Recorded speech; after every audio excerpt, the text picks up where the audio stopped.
Andrew Bridgen, who I've shared a studio with many times. He's a former Member of Parliament for North West Leicestershire, UK, since 2010. He's very active in standing up against official narratives, including COVID and net zero, and was initially elected to Parliament in 2010. What are you up to these days, Andrew?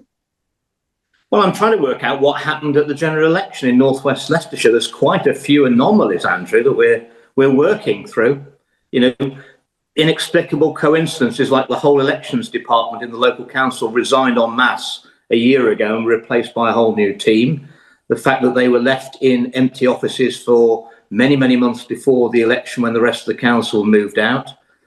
The fact that despite my constituency getting considerably smaller on the boundary changes because of the number of houses that we've built, it was announced that it was going to take up to 4 hours to bring the ballot boxes in.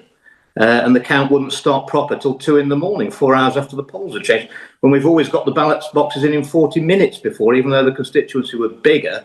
And interestingly, I found out that Ipsos Mori were due to do an exit poll in my seat, but despite struggling UK-wide to man up 500 polling stations, they pulled out of North West Leicestershire 2 weeks before the polling date and said we weren't going to poll North West Leicestershire on polling day. So all I find is that whenever I go out into the street, everyone says they voted for me and they want to know what's happened. It is extraordinary because obviously we had that in America, and you know what happened as a result of that. What is the process now then, if you're disputing that? Well, I can't understand it. I got 63% of the vote in 2019. My constituents are not above voting against the Labour Party or the Conservative Party because I led Leave in the referendum. And obviously all the major parties were for Remain, yet 61% of my constituents voted with me to leave the European Union.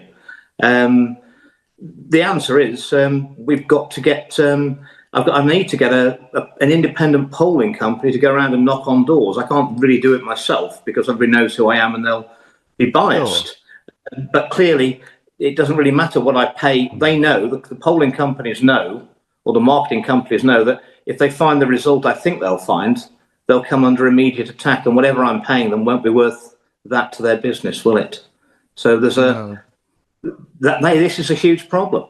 But obviously, I mean, the establishment would want to fight tooth and nail to prevent me proving there was any election fraud in North West Leicestershire, because it would undermine the whole of the UK election system, wouldn't it? Oh, absolutely. Well, it's a fascinating subject. Well, keep us updated here on the Muckrakers. We'll get you back regularly to see what's happening on that sort of thing.